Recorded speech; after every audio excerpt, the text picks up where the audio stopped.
tema para esta noche se titula No teman, la batalla no es de ustedes, sino de Dios.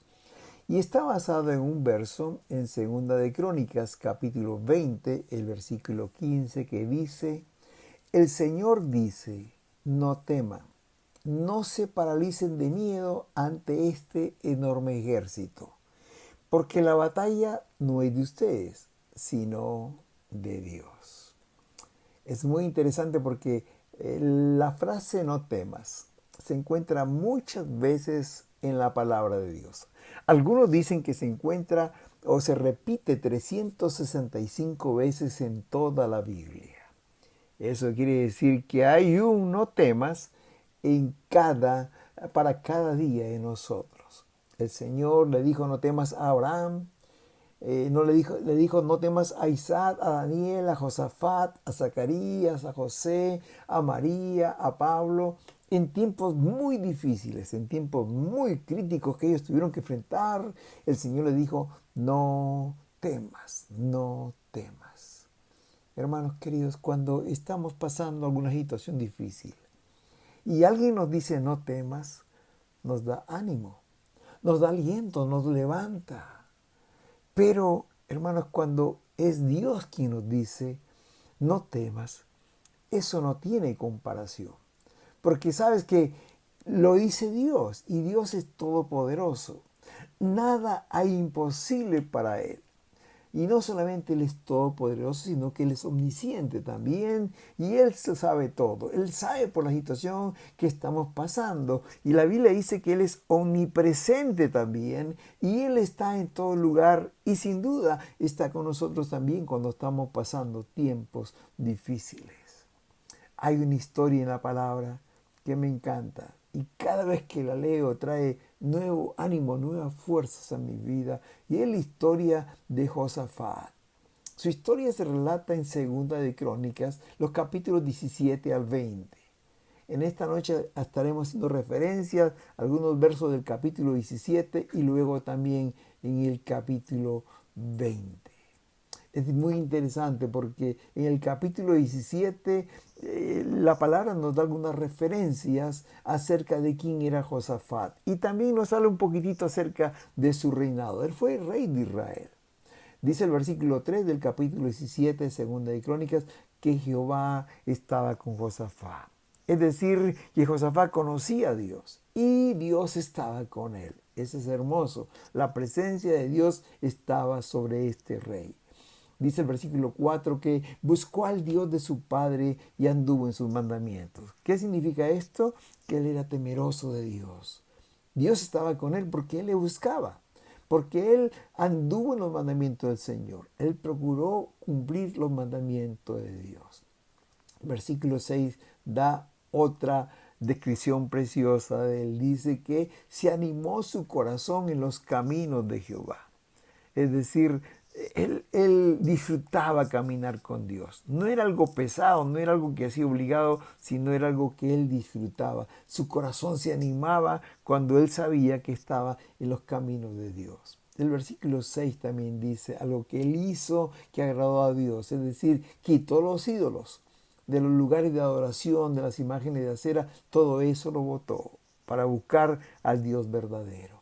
Versículo 9 dice que él hizo un decreto para que los levitas y los escribas fueran por toda la nación, dice, enseñando los mandamientos de Dios. Él quiso que el pueblo de Israel buscara a Dios, que le amara, le temiera y le siguiera. Hermanos, por eso dice el versículo 5 que Dios, por todo esto que hacía Josafat, afirmó su reino y él tuvo riquezas y gloria en abundancia. Me impresiona que dice en el capítulo 17 que estamos viendo, el versículo 13, que tenía un ejército poderoso. Este versículo dice que eran hombres de guerra, eran muy valientes. Y entre los versículos 14 y 19 nos hablan de los hombres de guerra, los soldados, los militares que tenían, que cada tribu aportaba. De las 12 tribus aportaban militares. Y al final, sumando las cantidades de cada uno de ellos, ellos tenían un ejército como dice, de hombres de guerra muy valientes, de 1.160.000 hombres de guerra. Oh, hermanos, esto fue hace 2.800 años. 1.160.000 hombres de guerra. ¿Sabes? Estaba buscando información acerca de los ejércitos más grandes del mundo en este año 2024 y encontré estos datos. Dice que en primer lugar está el ejército de la China, que tiene 2.035.000 militares. En segundo lugar es el ejército de la India, tiene 1.455.550 militares.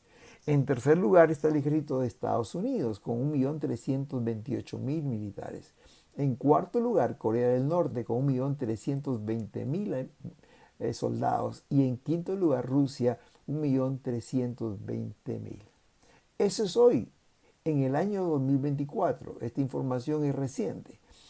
Hermanos, pero ya hace 2.800 años, el ejército de Israel tenía 1.160.000 hombres. Eso quiere decir que era un ejército grande, poderoso, temido. Y por eso dice el capítulo 17 y versículo 10, por este ejército siendo tan grande, dice, cayó el pavor de Jehová sobre todos los reinos de la tierra que estaban alrededor de Judá, y no osaron hacer guerra contra Josafat. Pero, queridos, llegó un tiempo difícil para Josafat y para Israel. En el capítulo 20 de Segunda de Crónicas nos cuenta la siguiente historia, que llegó una mala noticia a oídos de Josafat. Dice el versículo 1 y 2 lo siguiente, dice, pasa estas cosas. Aconteció que los hijos de Moab, los hijos de Amón, y con ellos otros amonitas vinieron contra Josafat a la guerra. Y dice el versículo 2, y acudieron algunos y dieron aviso a Josafat, diciendo, contra ti viene una gran multitud del otro lado del mar y de Siria. Y aquí que están en Hasezón Tamar, que es en Gadi.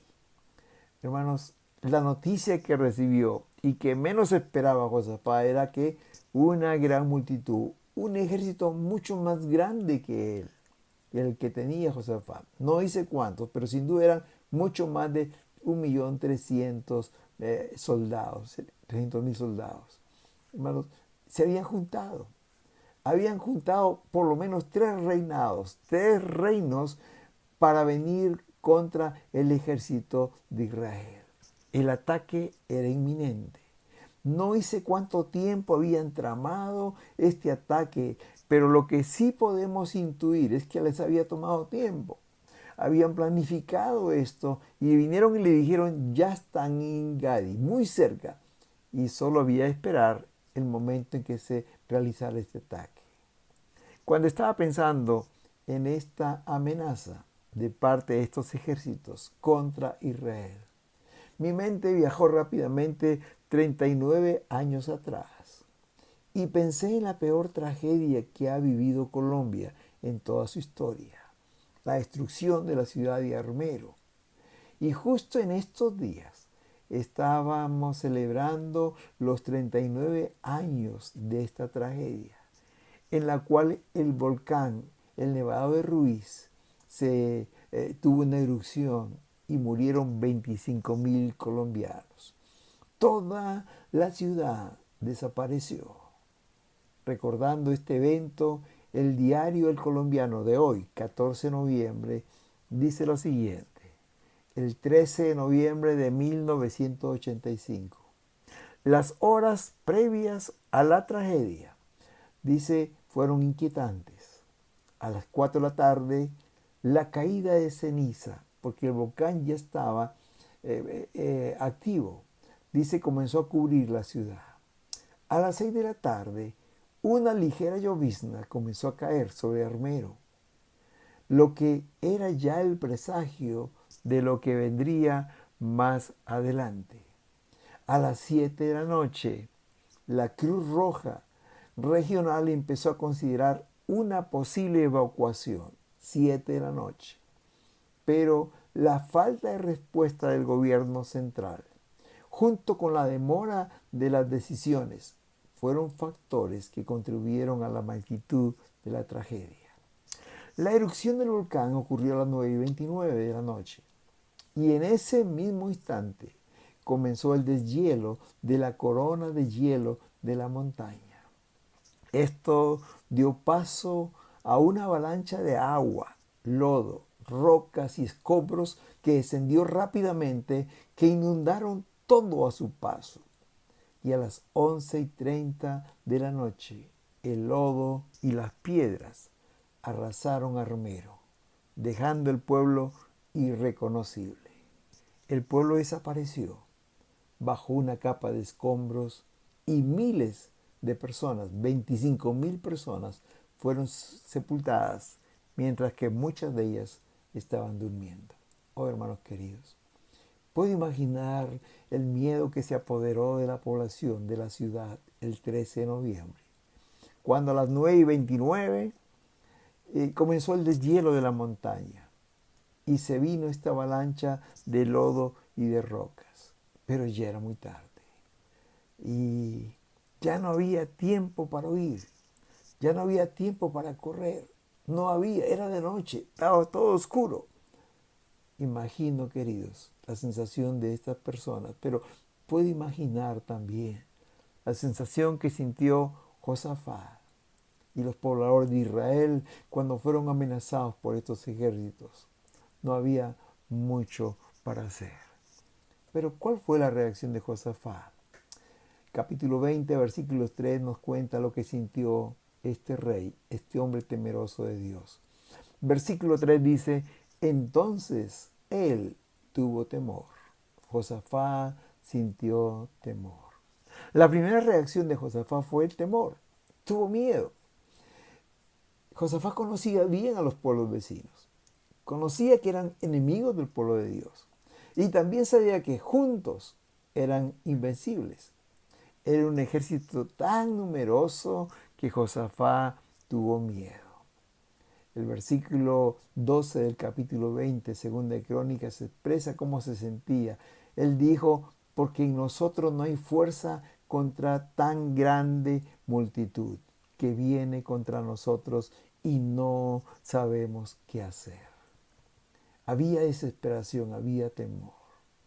¿Qué es el temor? El temor es una emoción natural del ser humano. Pero este temor altera nuestro ánimo, produce angustia en el corazón y a veces cuando es tan fuerte puede paralizar a una persona. Este temor puede ser producido algunas veces por alguna amenaza imaginaria que no es verdad. ¿Verdad? Tenemos temor de algo que realmente no es algo real.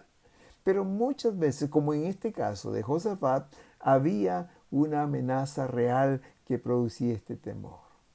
Pregunta, ¿has sentido temor alguna vez? ¿Qué cosas son las que nos causan hoy temor a nuestro corazón? Quizás el peligro de enfermarnos de una enfermedad grave. Quizás amenazas provenientes de alguna persona. Ahora es muy frecuente las amenazas de los préstamos que hacen aquellos denominados gota a gota, por ejemplo. Infunden temor, miedo, amenazas. Quizás el futuro incierto de nuestra familia. Quizás la pérdida del trabajo para algunos, para otros la pérdida de la empresa que teníamos o negocios, qué sé yo. Hay muchas razones por las cuales viene el temor. La palabra de Dios nos dice que Josafat también sintió temor. Ahora, queridos hermanos, quiero decir que el temor no es malo. Como lo dijimos antes, es una sensación natural del ser humano cuando estamos frente a una amenaza. Sentir temor no es malo, pero quedarnos paralizados por el temor sí lo es. Y la palabra de Dios en este pasaje, en este capítulo 20, nos muestra que Josafat no se quedó paralizado, él actuó. A partir del verso 3 hasta el verso 11, esta palabra nos dice qué hizo Josafat cuando sintió temor. El versículo 3 al 11 vamos a encontrar varias cosas que hizo Josafat y que nos enseñan a nosotros hoy cómo debemos actuar frente a alguna amenaza en nuestra vida. Primero, la primera cosa que hizo Josafat, versículos 3 y 4, dice: Josafat humilló su rostro para consultar a Jehová. La pregunta es: ¿a quién consultamos? ¿A quién vamos cuando tenemos problemas, cuando tenemos dificultades? Aquí dice la palabra de Dios que cuando escuchó esta amenaza, Josafat no reunió a los generales del ejército tan numeroso que tenía para planificar una estrategia de guerra, sino este versículo 3 nos dice que cuando escuchó esta amenaza, humilló su rostro para consultar a Jehová. ¿En qué o quién pensamos cuando estamos amenazados? Cualquiera sea la naturaleza de la amenaza. Hermanos, la enseñanza aquí de Josafat es que acudió a Dios y se humilló delante de él. La palabra humillarse significa es reconocer nuestra pequeñez, es aceptar ese sentimiento de impotencia que tenemos. Esto es muy interesante, hermanos, porque Josafat pudo poner su confianza o descansar en su ejército de 1.160.000 hombres valerosos y fuertes. Pero no lo hizo. La primera cosa que hizo fue humillarse delante de Dios. Al humillarse delante de Dios, Josafat estaba reconociendo la grandeza y el poder de Dios. Es como si viniera al Señor y le dijera: Señor, si tú no intervienes, estoy destinado a fracasar. Estoy destinado a perder. Necesito tu intervención. Al humillarse delante de Dios, no solamente reconocía la grandeza y el poder de Dios, sino reconocía su dependencia de Dios. Le estaba diciendo: en mis fuerzas no lo puedo hacer, pero en las tuyas sí lo puedo lograr. Frente a una amenaza, queridos, la primera cosa que debemos hacer es humillarnos delante de Dios. La segunda cosa que hizo Josafat en el versículo 3, la parte final, dice: hizo pregonar ayuno en todo Judá, y se reunieron los de Judá para pedir socorro a Jehová. Dejar de confiar en lo que podemos hacer nosotros para descansar en Dios es importante. Josafat no solamente se humilló delante de Dios, sino que luego invitó a todo el pueblo a buscar la ayuda del Señor. Él hizo pregonar ayuno a toda Judá y se reunió todo el pueblo para pedir socorro a Jehová. Aquí tenemos otra enseñanza, queridos. No solamente humillarnos, sino reconocer que tenemos un arma poderosa que Dios nos ha dado, y es el ayuno. Queridos hermanos, hay poder en el ayuno personal, pero también hay poder en el ayuno congregacional. En nuestra iglesia hemos designado el día jueves para el día de ayuno, un día como hoy, en el cual podemos ayunar individualmente en casa, nosotros delante de Dios. Pero también el último sábado de cada mes es el ayuno congregacional. Y aquí Josafat nos da un ejemplo. Dice que hizo pregonar ayuno en todo Judá y se reunieron los de Judá para pedir socorro a Jehová. La segunda cosa que nos enseña Josafat es ayunar buscando el favor de Dios. Hay poder en el ayuno. La tercera cosa que nos enseña Josafat con su ejemplo es orar a Dios junto con su pueblo. Sabe que aquí, desde los versículos 6 en adelante, registra una hermosa oración de Josafat. Esta oración nos dice que en primer lugar lo que hizo Josafat es adorar a Dios. Dice el versículo 6, dijo Josafat: Jehová, Dios de nuestros padres. Josafat tenía una relación íntima con Dios. Hemos leído que en el capítulo 7 dice que caminó con Dios y Jehová estaba con él. Y por eso esa intimidad, esa relación que tenía con su Dios, le hace expresar Dios nuestro, Dios de nuestros padres.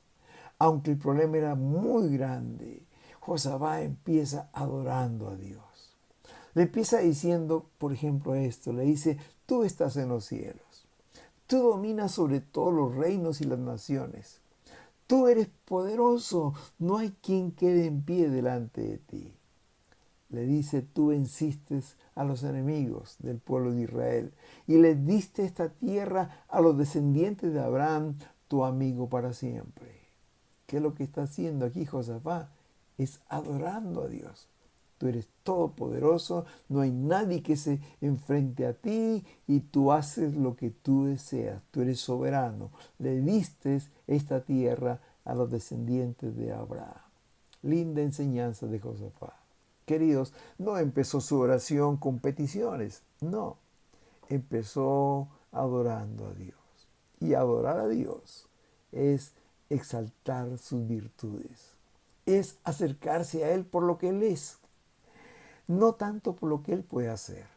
Y aquí Josafat nos da una enseñanza. Empezó adorando a Dios. Dios de nuestros padres. Tú eres el único.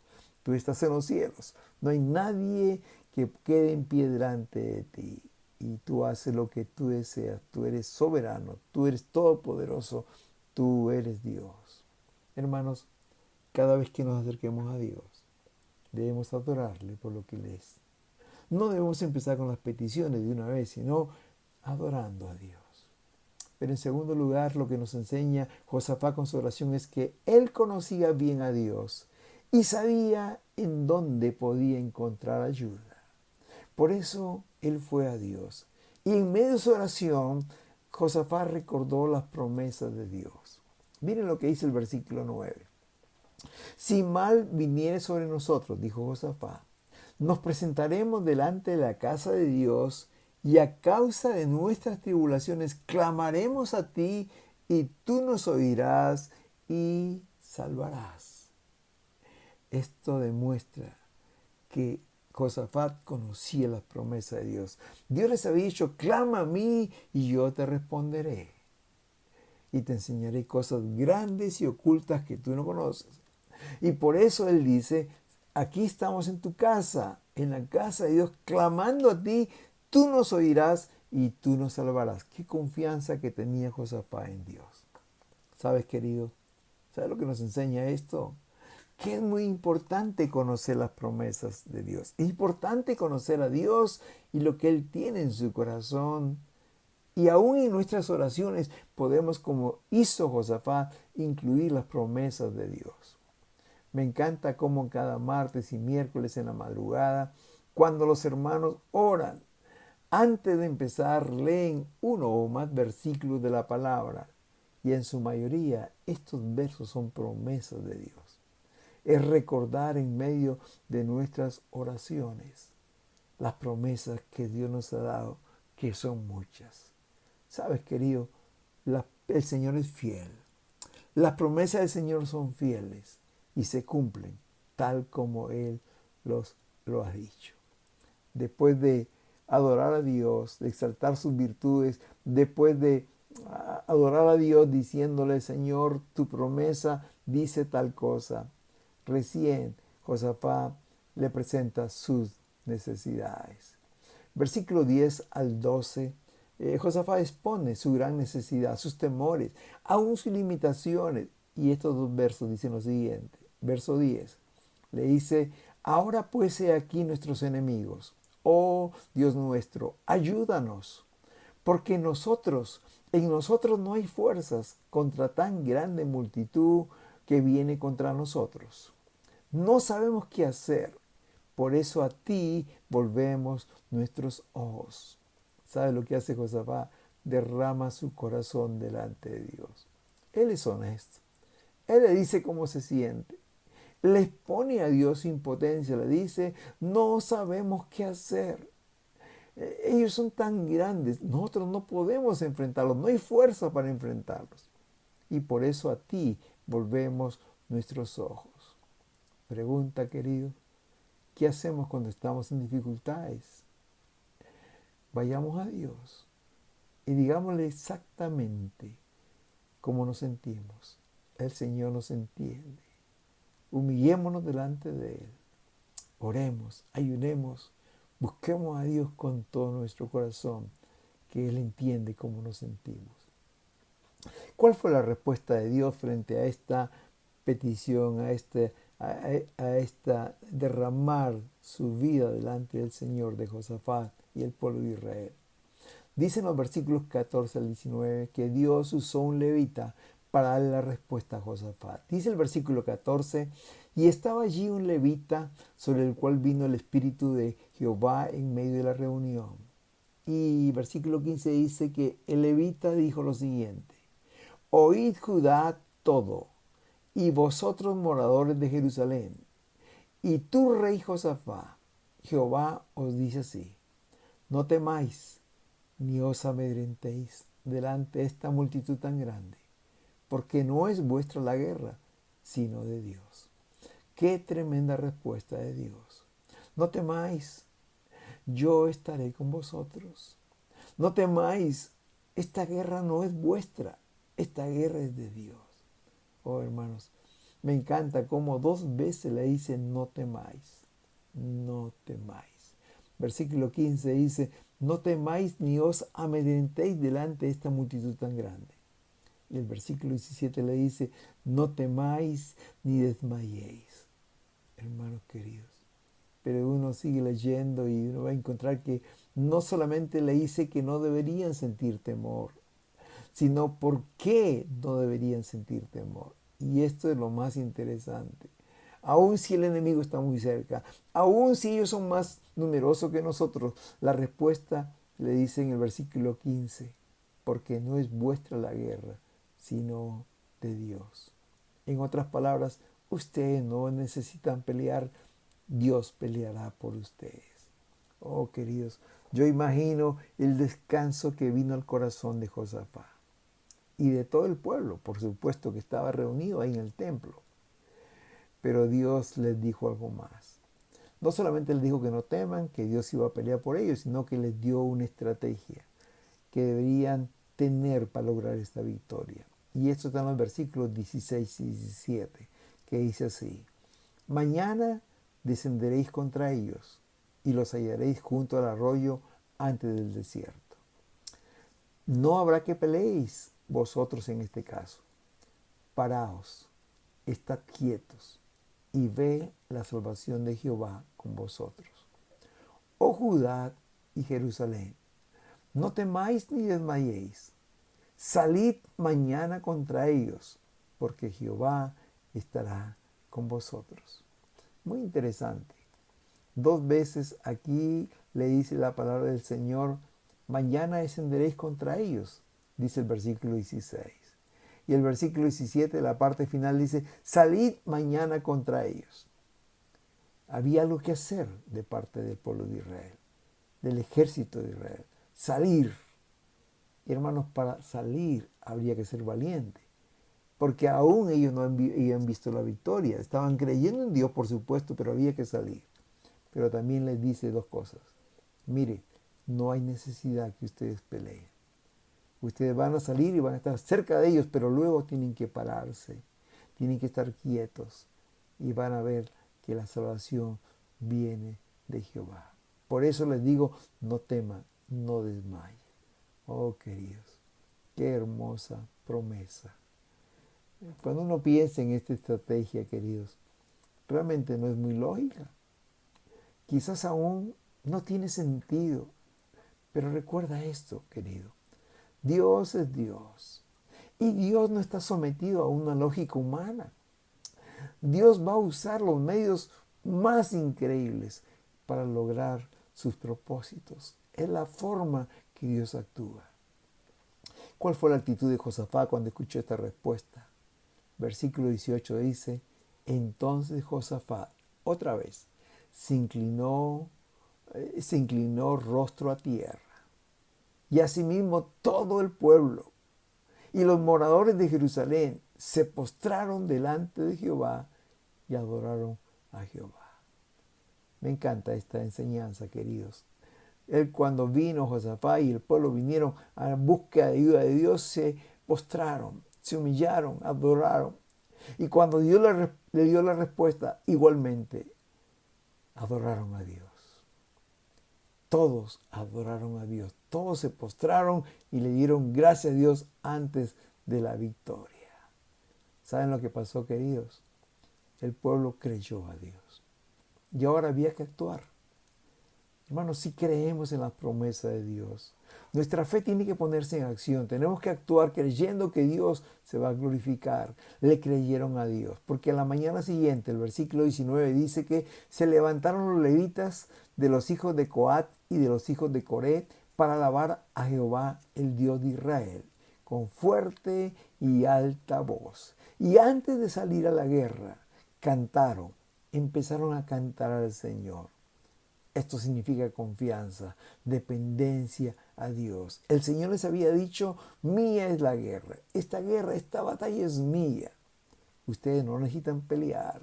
Y ellos le creyeron. Pero le creyeron a Dios y obedecieron. El Señor les había dicho, salgan por la mañana. Y el versículo 20 dice, y cuando se levantaron por la mañana, salieron al desierto. Y mientras, dice el versículo 21, mientras que salía la gente armada, cantaban, glorificaban a Jehová, porque su misericordia es para siempre, decía. Hermanos, aún no sabían qué iba a pasar. Aún no sabían lo que iba a hacer Dios, pero lo obedecieron. Tuvieron fe, le creyeron. Y ellos decían, porque su misericordia es para siempre.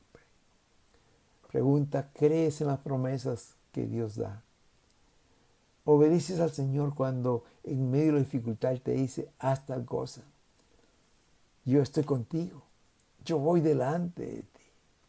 Oh, hermanos. Finalmente, la victoria es del Señor. La palabra del Señor se cumplió tal y como Él lo había dicho. Dice el versículo 22 que cuando comenzaron a entonar los cantos de alabanza, Jehová puso emboscadas entre ellos mismos, entre los enemigos del pueblo de Israel. Dice que venían contra Judá y se mataron los unos a los otros. Queridos, no hubo necesidad que los israelitas usaran sus espadas. Ni siquiera hubo necesidad de acercarse a ellos. Dios les había dicho, estad quietos, mirad la salvación de Dios. No es vuestra guerra, sino de Dios. Y el versículo 17 les decía, no habrá necesidad que peleéis vosotros, estad quietos, esperad. Hermanos, y esta palabra se cumplió al pie de la letra. Dice la palabra de Dios que desde la torre miraron la salvación de Dios. Versículo 24 dice, y luego que vino Judá a la torre del desierto, miraron hacia la multitud, y aquí yacían ellos en la tierra muertos, pues ninguno había escapado. ¿Cuántos miles y miles de soldados enemigos muertos? No había necesidad de pelear. Dios dio la victoria. Dios los confundió y uno al otro empezaron a matarse. Queridos, pero no solamente le dio la victoria, sino que cuando Dios contesta nuestras oraciones, dice la palabra que nos da más de lo que le pedimos. Hubo una bendición extra. Porque no solo ganaron la guerra, sino que obtuvieron un gran botín. Era tan grande que les llevó 3 días para recogerlo. Versículo 25 dice, 3 días estuvieron recogiendo el botín porque era mucho.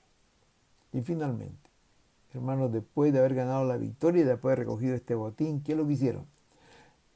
Vinieron a la casa de Dios para agradecerle, reconociendo que la victoria y la gloria solo es del Señor. Muchas veces cuando Dios responde a lo que estamos pidiendo en un tiempo de mucha angustia, cuando viene la bendición olvidamos de Dios. Pero ellos no pasó así con ellos. Dice que vinieron a la casa de Dios y comenzaron a adorar a Dios. Comenzaron a dar las gracias porque la victoria, la gloria es de Dios. Queridos, tenemos un Dios de los imposibles. Hace cosas que no podemos entender. Los recursos son de Él. Él tiene recursos inagotables. Él tiene un plan.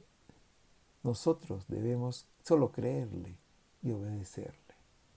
A manera de conclusión, me gustaría en esta noche preguntarte, ¿Cuáles son los enemigos que tienes frente a ti? ¿A qué le tienes miedo? Quizás tu salud se está deteriorando y estás con temores. Quizás has perdido un familiar. Quizás has tenido una pérdida del trabajo. Quizás hay una situación difícil conyugal que no puedes manejar y te da temor. Quizás es una deuda impagable. El futuro es incierto. Quizás de repente hay una amenaza de alguien contra ti o tu familia. Es posible que hoy te sientas como Josafat, cuando él dijo, en mí no hay fuerza contra tan grande dificultad y no sé qué hacer. Te invito a que hagas lo mismo que él hizo. Te invito a que digas lo mismo que él dijo en el versículo 15, a ti volvemos nuestros ojos. Te invito a que te humilles delante de él, a que ayunes, a que ores, a que busques el rostro de Dios, a que pongas tu confianza solo en él.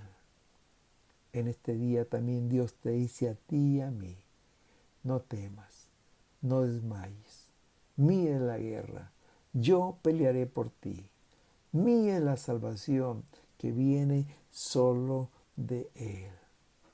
¿Sabes una cosa, querido? Es posible, como muchas veces ha pasado, y me pasó también, y es mi testimonio, que Dios permite que lleguemos a situaciones de límites, a tiempos tan difíciles en nuestra vida en que no sepamos qué hacer y corramos a Él para que su nombre sea glorificado, para que le conozcamos más y mejor, para que nos acerquemos más a Él. Por eso te invito, ven a Él, humíllate delante de Él. Dile todas las cosas que te producen temor, como lo hizo Josafat. Descansa en Él, confía en Él, cree en Él y verás la gloria de Dios. Oremos. Padre, gracias por este tiempo, por esta noche. Gracias por tu palabra. Gracias porque en esta noche tú nos dices, no temas, yo estaré contigo. No temas porque mía es la victoria. Esta guerra es mía y yo pelearé por ti. Gracias, Padre, por tu palabra. Te damos en esta noche en el nombre de Jesús. Amén y amén.